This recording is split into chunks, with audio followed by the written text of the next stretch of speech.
talking about the ongoing protest against the hardships in the land. And as you know, the president has spoken.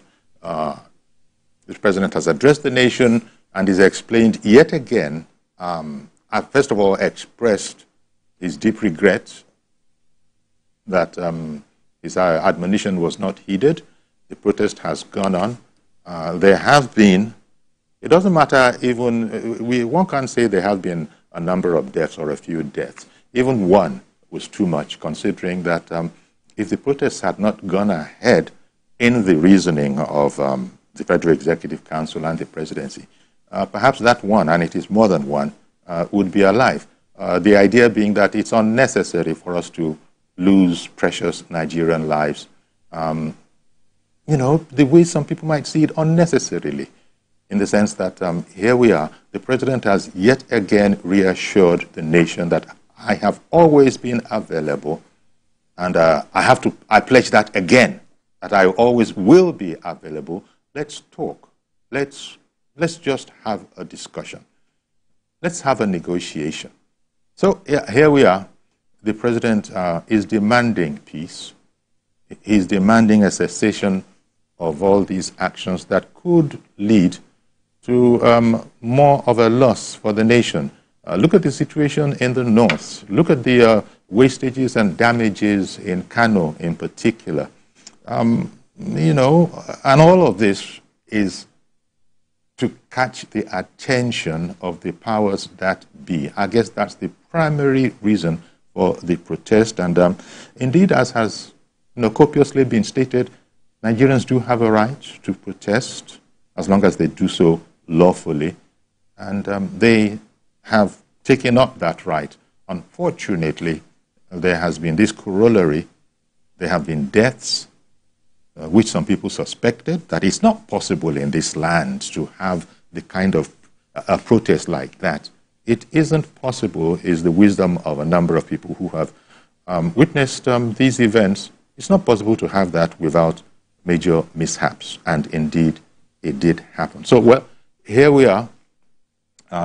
We still have to go through, we're still going to have to reconstruct and rehabilitate and redress all of these matters.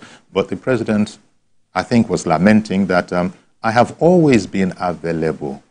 You will always get my attention. And he had it.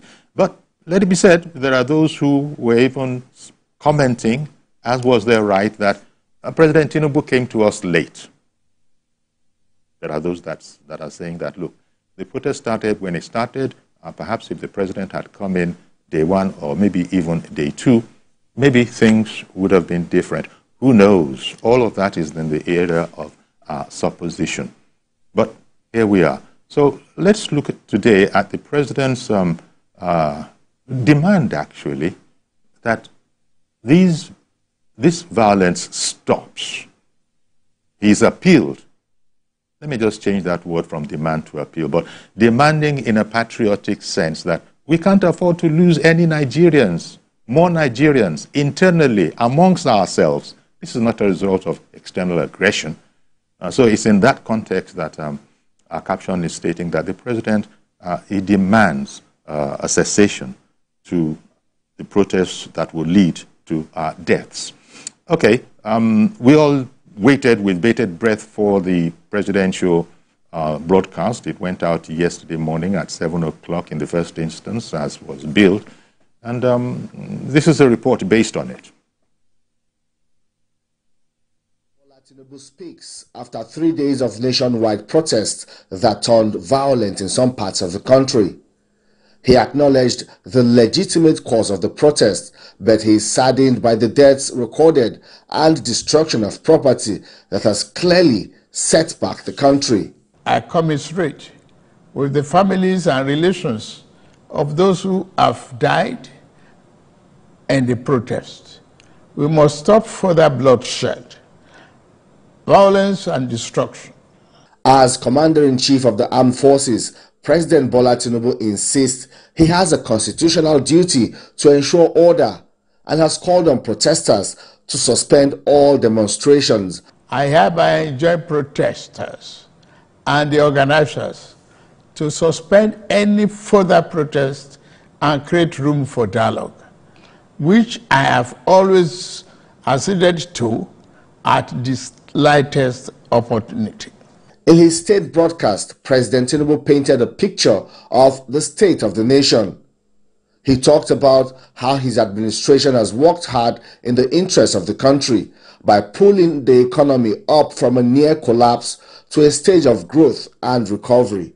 Last month, we increased our oil production to 1.61 million barrels per day, and our gas assets are receiving the attention they deserve.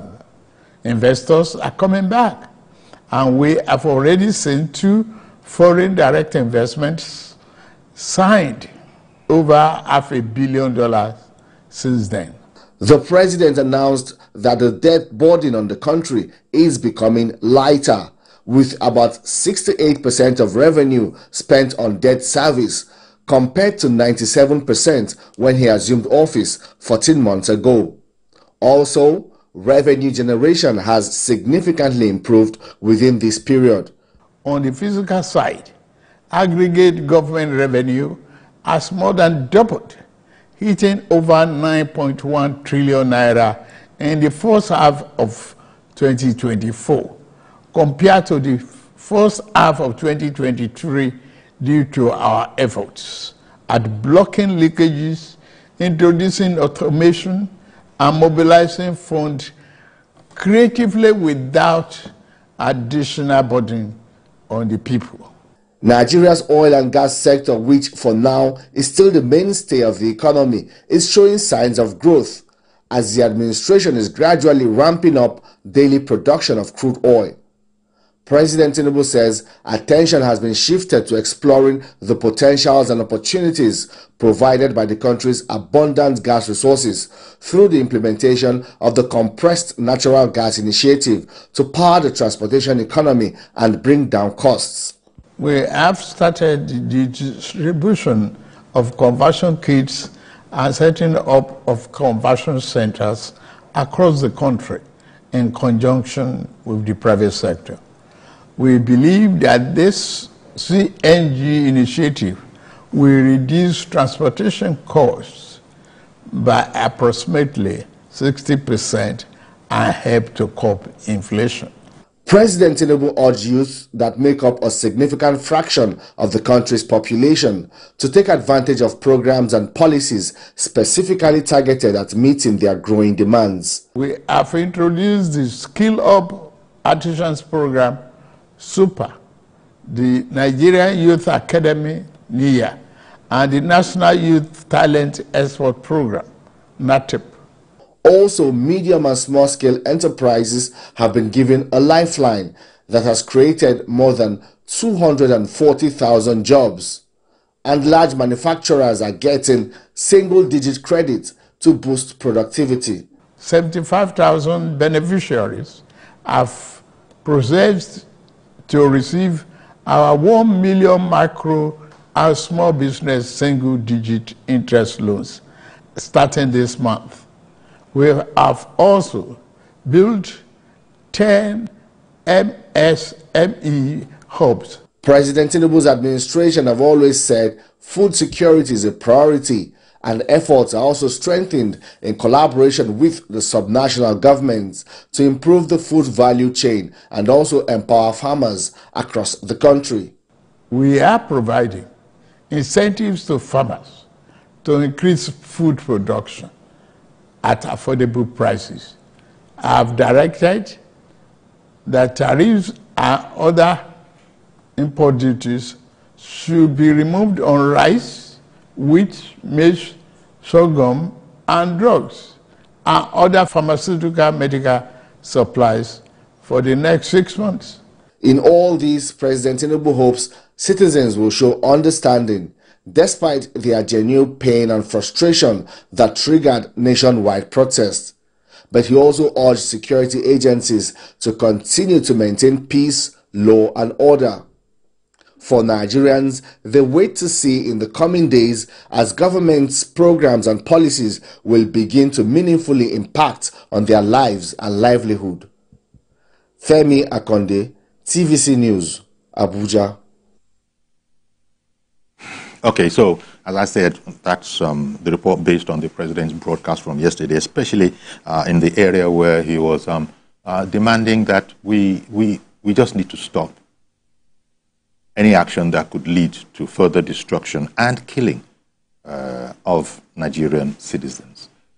As he put it there, he was feeling his duty as Commander-in-Chief to maintain the security of the country and indeed of the life of every Nigerian. So here we are, the president expressing his regret that the protest had taken the turn that it had, and we had indeed suffered some loss of lives.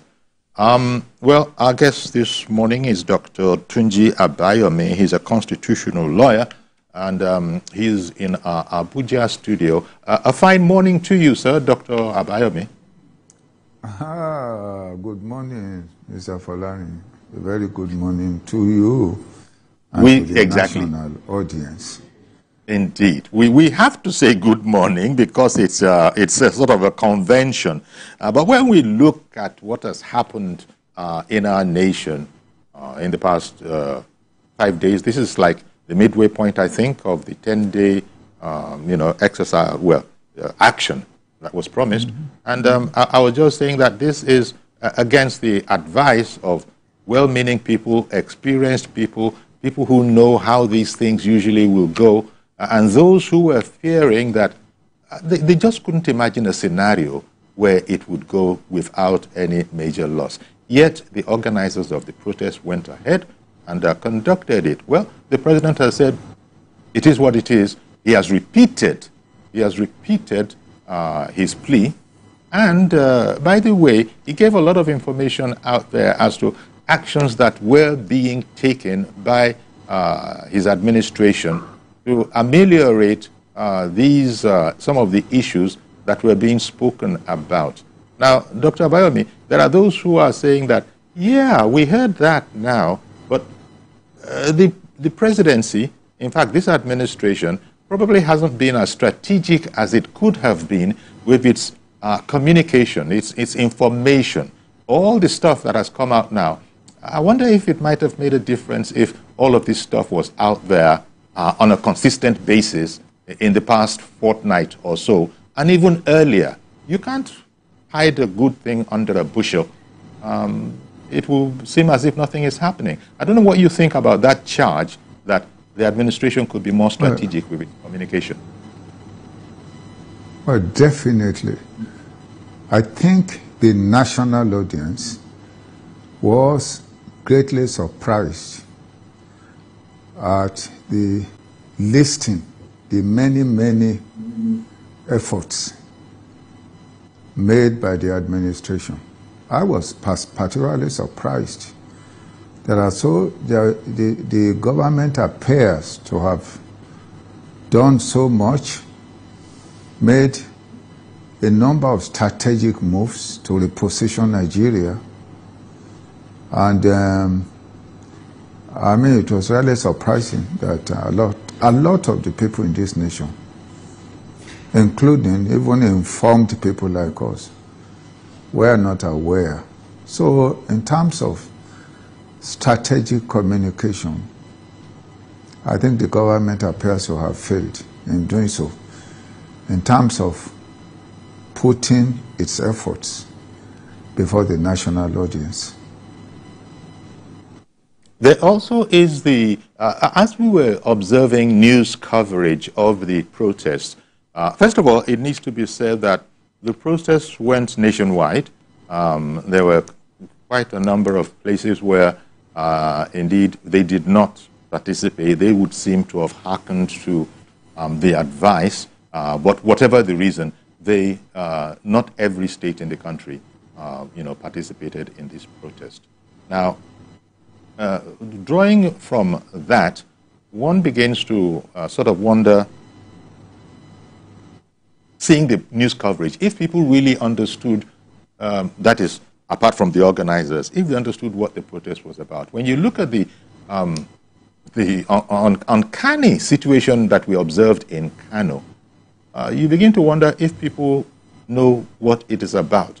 It looked like some dangerous masquerade festival, Egungun festival, the way you saw youths in Kano, the way they were, prancing around before the water tankers and all of that. I mean, it just was like a riotous kind of a fiesta, as opposed to what a protest really is.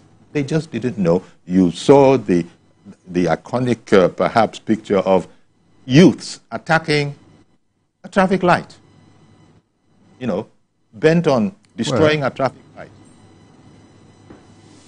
Yes, that's the problem of control. Definitely, the organizers of the protest were also disorganized. They are not. There was really no focus as such. The demands are largely unrealizable. If you are asking the president, for example, to cut down the price of fuel, can the president just cut down the price of fuel just by announcement or proclamation on television?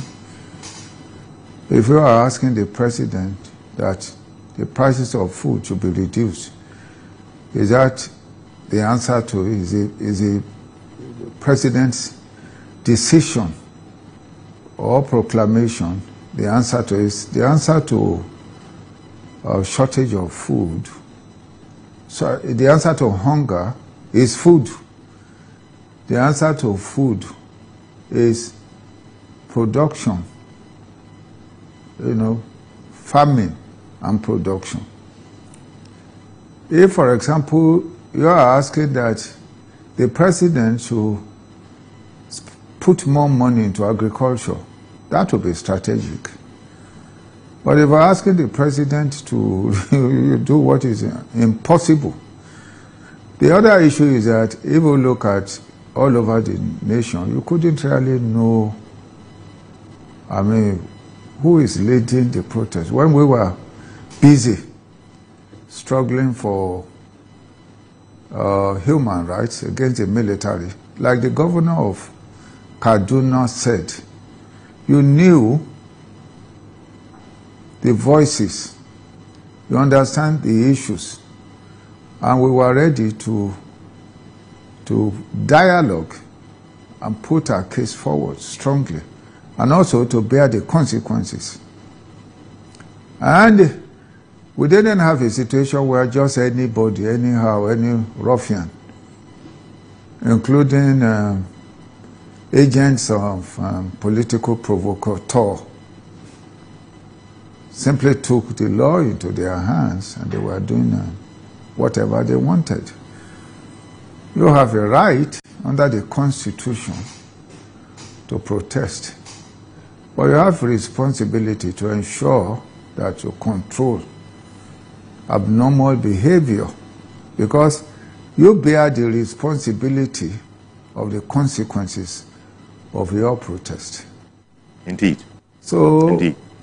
The tragedy that we face barely shows that the leaders of the protest are largely confused. All they wanted to is just to make a lot of noise. And I'm afraid it's not going to achieve a whole lot, with due respect, because that's not really how to push for change. Well, yeah, exactly. Because you see, there are those who are commenting that, look, this is not to denigrate the efforts of those who organized the protest, but you can't really get much more than we have now. The president has come out. True, he was criticized that, look, it took you 4 days. Why didn't you come out earlier? Okay, we didn't comment on that. And generally people have said that, okay, maybe you got something there. But we're generally not going to get more than we have got here. The president was reeling off those efforts that had been put in place, that were being worked upon, ideas, the students' loan scheme that has been actuated, and all of those kind of things. efforts in the area of agriculture, even if they aren't enough. So all of these, I don't know, Ebun Olu Onoguru SAN, who Adegboruwa. Adegboruwa, I beg your pardon. Yes, yes, Ebun Olu Adegboruwa SAN, who, you know, was, you know, he was, I don't know if he was an organizer, but he certainly was he was in there. I think he had appealed at one time that, look, a day is enough. One day is enough. Of course, nobody listened, and that was that. And the painful part, as the president said, was that, look at this too high cost. Nigerian lives, some Nigerian lives. Even in the police. The police, they suffered, if I got it right, I think they suffered casualties too, maybe even at least one fatality. So all of this to get the attention of the president. The president says, you have it, you have it. He said yesterday again that just let's talk. I've always made myself available. Maybe, and I hope that people will see it differently and indeed might be able to even call off the protest if they so agree that they have been persuaded enough that, well, we don't need to go the whole hog anymore because we've got to look at what we have. You said it just now, Dr. Abayomi. There are things that are being demanded that everybody knows it doesn't work like that. It's not going to happen. We don't have any wiggle room. I think the president has explained this, that, look, coming to this whole go back to the former price of fuel and all of that, I think the Minister of Finance and the coordinating Minister of the Economy, the President, experts have explained that Nigeria doesn't have any wiggle room. We simply, we can't do it. Not because we don't want to do it, but because the opportunity is not there. It cannot be done.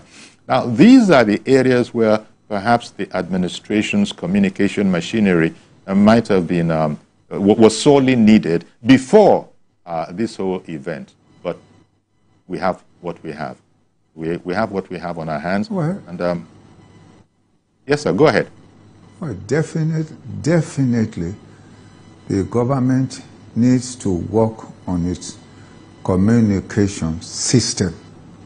For example, in the president's speech, he told the nation that previously the nation was spending 97% of its income servicing debts.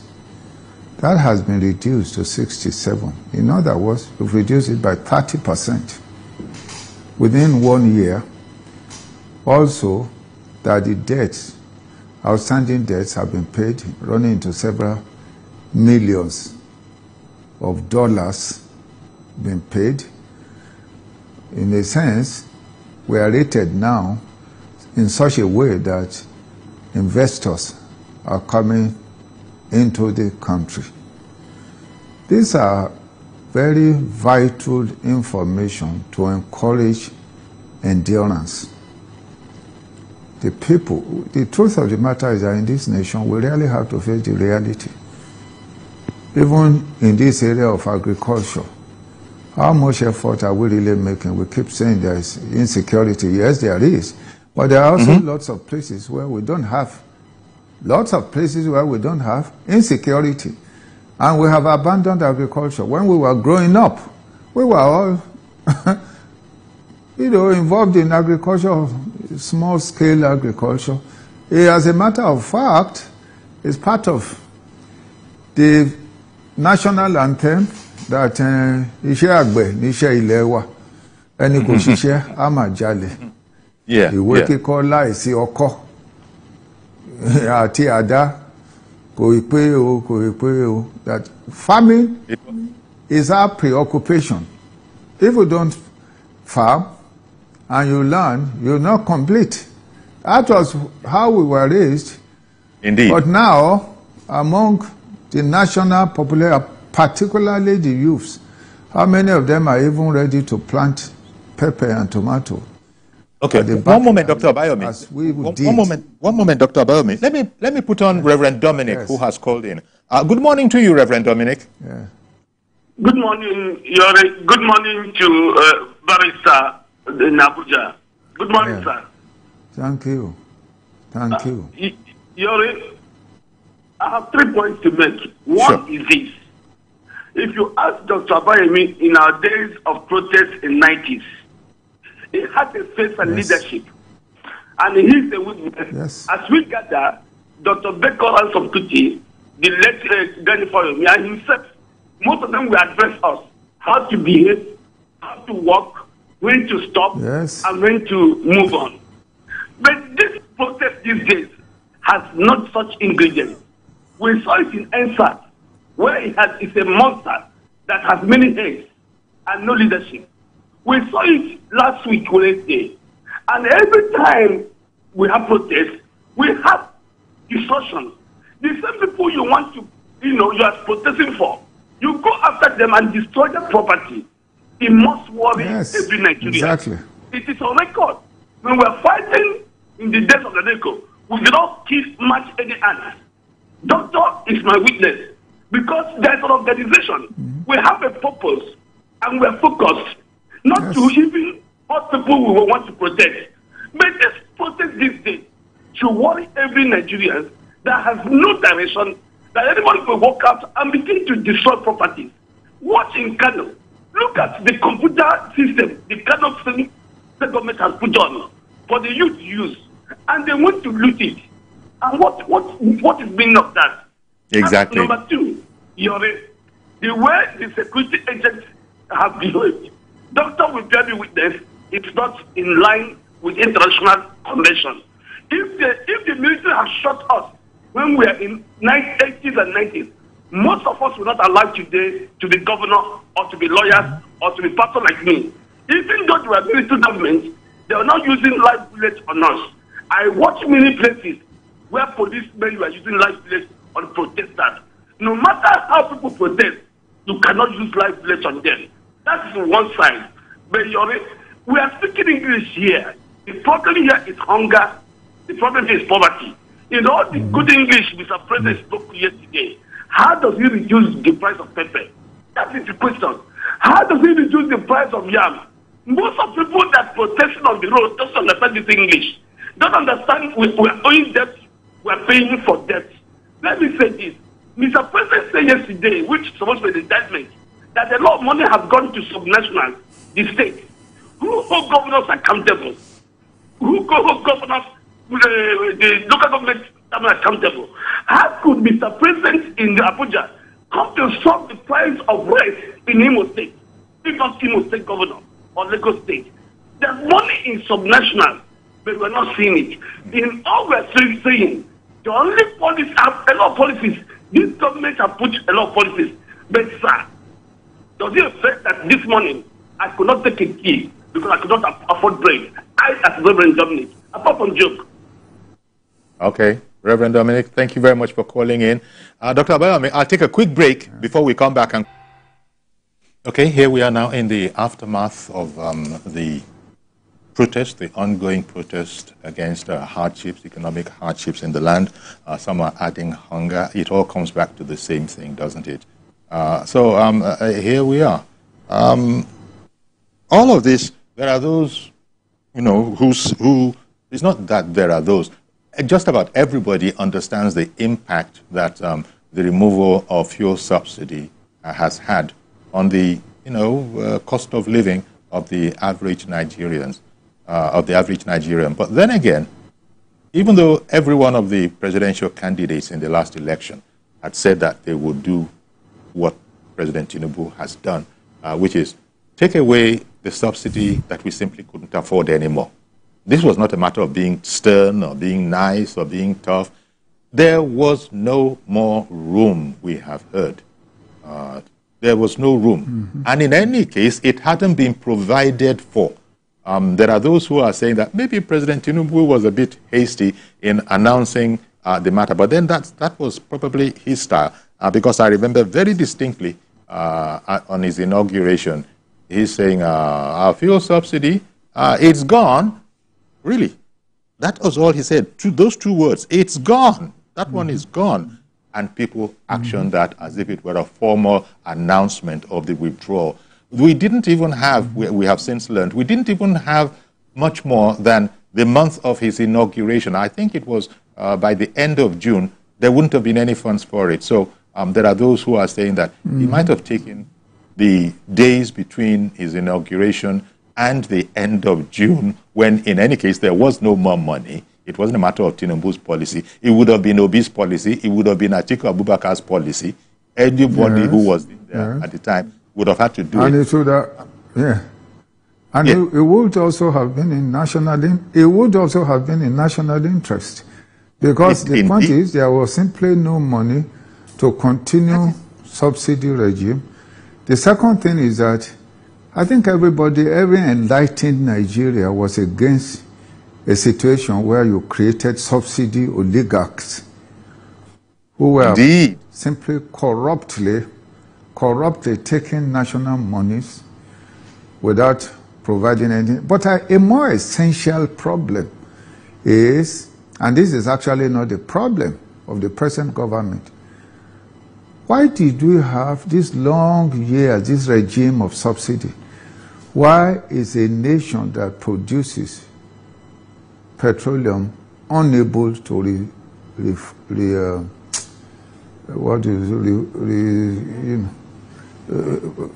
produce fuel for its people? Why are we not able, all the petroleum Port Harcourt refinery, why are we not able to refine our, crude oil? What's wrong with Port Harcourt refinery? I mean, there's a very serious, a lot of times credibility in government is caused by failure of, managers of government. For example, the MD of NNPC, I remember in 2019, he was wearing this long cap. At that time, he was dressed in a native outfit. He told the nation that before the end of Buhari's regime, the refineries will be working. And there was a lot of applause clapping for him. It didn't work. In December 2023, he again assured the national audience that a refinery would be working. It didn't work. I think sometimes in March, he took some people to Port Harcourt to show them that, the mechanical aspect of the refinery is being completed. We'll be producing, I think he said something like 450 or something like barrels or something like that. Up until now, the refineries don't work. The subsidy regime is clearly antithesis to national development and national interest. Yeah. But why are we not able to fix our refineries? And why are we assured again and again that this thing will work and it hasn't worked? So these are serious issues. In my view, the president needs to take a new look, a new serious look. The recent controversy between Dangote and the oil sector, national oil sector, shows that there's a problem somewhere, somehow, somewhere. And exactly. We even need to audit all those people that are heading all those departments. Because, I mean, Dangote was making a point that there are some people who have oil something in Malta, making life impossible. I mean, we need to look into these things. Yes. You cannot continue on the same path and expect a different thing. People are looking, the Nigerian people are looking for a new nation, a new government, a new interest, a government that is bold, visionary, and determined to change the situation. And that is what President Tinubu promised coming in. New hope, the New Hope agenda. Well, people were beginning to think that, well, it doesn't matter what you're doing. This situation is not much different. But then, when he started speaking, if you took the time to listen, then you'd see that there was some effort. So we go back to what we said earlier, that the communication strategy, I mean, what happened to the presidential chats? Well, what happened to that periodic meeting with Nigerians? Because the more you talk, the more you explain, the more people understand, then the more they'll be able to factor all of this into actions that they're going to take. Simon in Warri, good morning to you, sir. Do I have that name right? Is it Simon in Warri? Yes. Good morning. S-A-L-M-O-N. Oh, okay. Good morning. S-A-L. Yes, S-A-L-M-O-N. Salmon. Okay, salmon. Okay, as in the fish. Go ahead, please. So, my contribution to this discussion is simple. There are Nobel laureates like Professor Wole Soyinka. Yes. The presidential address did not address the key issues in this matter. Secondly, the protesters, the requests by the protesters are not addressed holistically by the president. I think the station is not, the presentation to me is not bold enough to tackle or talk about the key issues concerning this protest. I don't know whether it's interest or personal something. Everybody in this country knew that this country is facing hard times and there is hardship everywhere. The majority of the average person in this country cannot afford square meal, simple 1 square meal per day. But the president is not addressing those issues holistically. So we want the president to address these protesters, not attacking the protesters with police or army or any paramilitary forces that we have in this country. Intimidating your citizens, I don't think it's a good idea.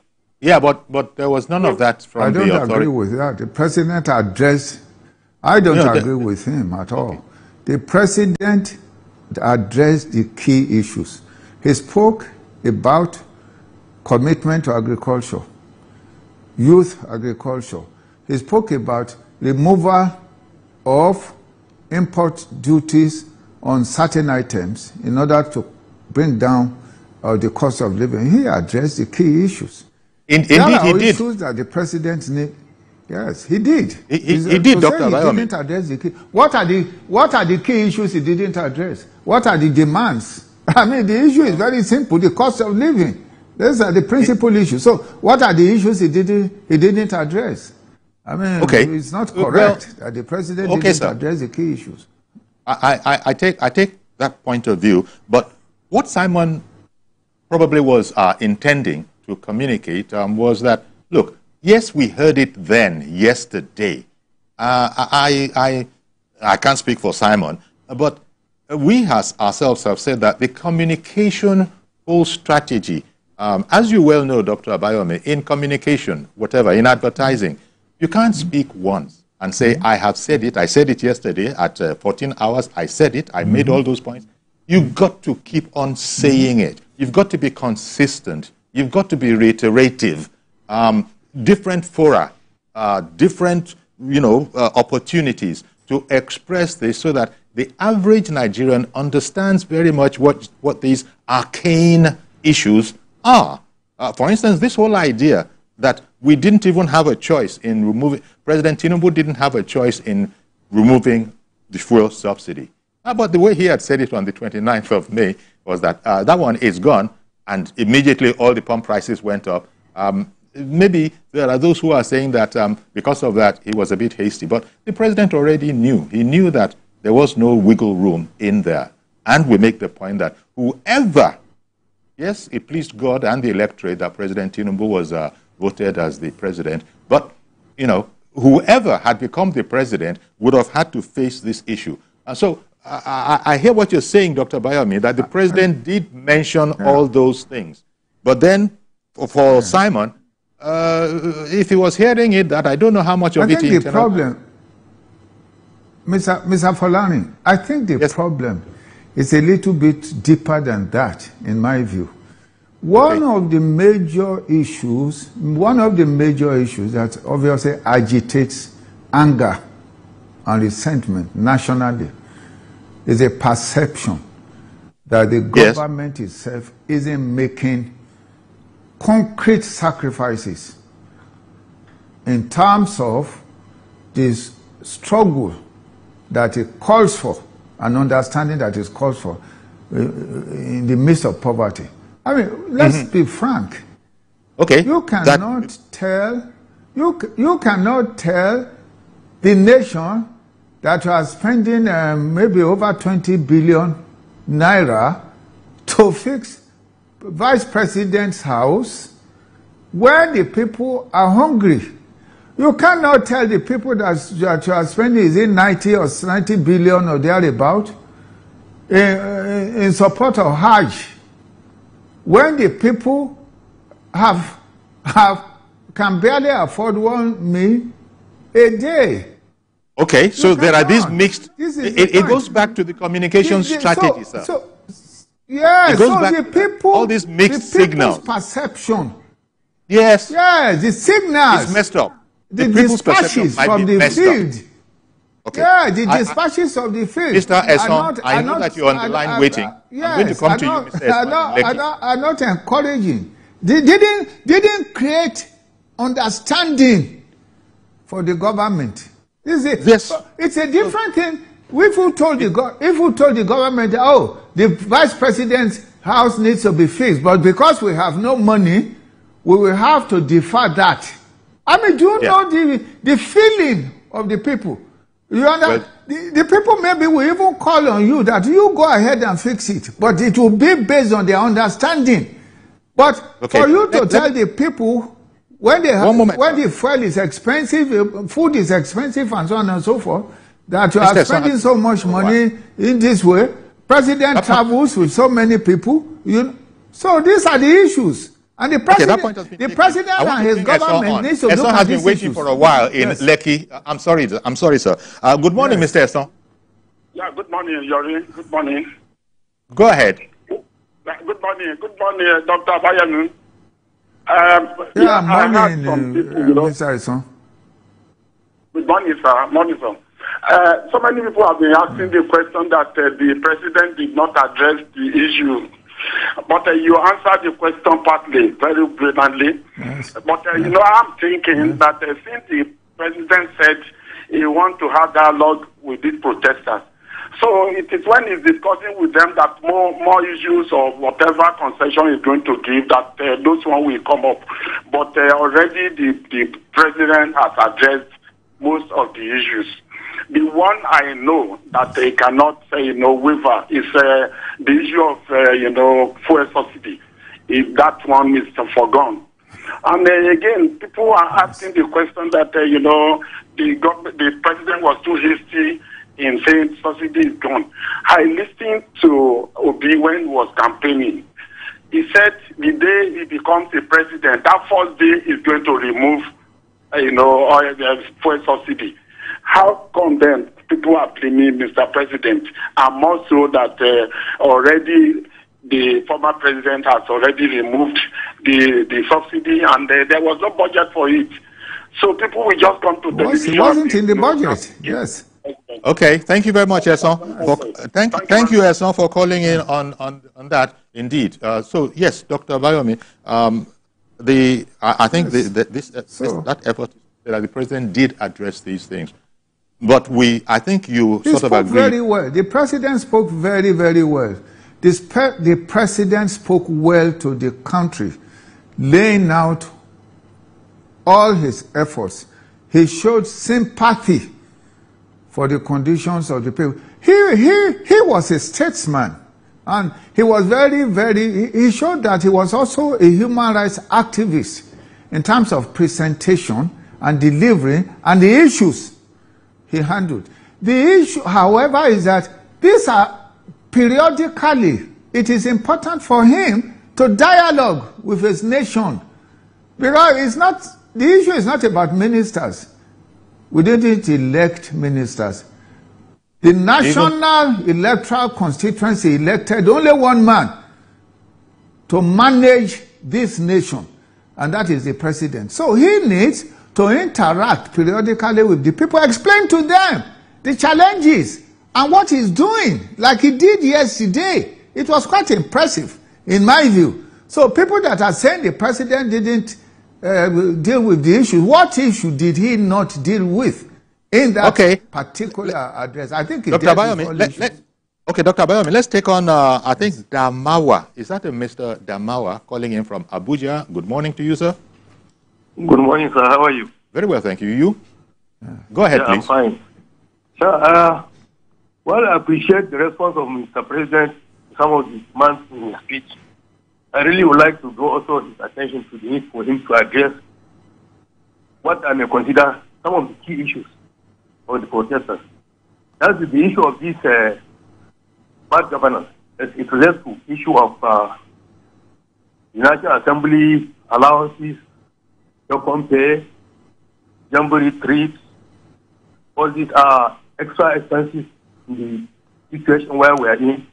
I think that are the fundamental issues that the people are really concerned with. And that are the kind of things which, if the president can easily assure the people. Thank you, sir. I think it's important, if I may respond to you quickly on that issue, let us, I think it's important to understand that we have a tripartite government. The president cannot control the National Assembly. Don't forget that it's National Assembly that approves budget, national budget. Now, I have said again and again in this country that the National Assembly has no right to increase budget and definitely has no right, the so-called constituency allowance. It is unconstitutional. You know, but the president has no power to, in fact, they have more power over the president than the president has over the National Assembly. So, a lot of times, our agitation should not, in fact, be against the executive arm of government. It should be against the legislative arm of government. That's really the truth. Because, indeed, it is the legislature that is supposed really to represent us in terms of direct relationship between government and the people. And the truth of the matter is that we haven't seen sufficient sacrifice, even empathy from the legislative arm with regard to the condition of the people. Okay. Well, we're fast running out of time, Dr. Abayomi, and thank you very much. You've made the points. You've rebutted some of those who are saying that the issues weren't addressed. They were addressed, but there are some things that you can't hear too much of. And I imagine that going forward, those things that have been said now, there's a sense, there's a way advertising uses that principle a lot. You can't just extol one virtue of your product, extol the virtues of your product once, and then say, well, my last statement, yes. Yeah. You've got to come back again. If you don't mind, Mr. Folani. Yes, sir. If you don't mind, Mr. Folani, I just want to advise the government, first, to try to reduce what the wealth of the nation spent on the government on the nation. Then to do a whole lot about in-government corruption. In-government corruption. Because the perception of the people is that a whole lot of the money of the state, you know, is inside dealing. Then the other issue is that the state governments should be held accountable to a certain extent. A whole lot of money goes to these states. So what do they do with the money? The president was telling us, is it 270 billion distributed to the states? Where are the results? What did they do with this money? So it's not just about the federal government, it is also about the governments of the several states. All right then, Dr. Abayomi, thank you very much, sir. And we just hope that the sooner this is called off, the better for us all. But they still are standing on their right to protest, so we're midway into a 10-day exercise or action. And as the president has demanded, please call this off and let's all get back to work while work continues along the lines. And personally, I hope the communication gets a lot better and a lot more consistent, so that if you didn't hear it the first time, you hear it the second, or maybe you hear it the seventh time. All these things that the president was telling us yesterday, excellent as they are, we do need to hear those things, perhaps more consistently. Thank you very much, Dr. Tunji Abayomi, constitutional lawyer on the program. So that's our program today. Thank you very much. I appreciate it. Okay, sir. Okay, sir. Do please join us tomorrow for a fresh edition.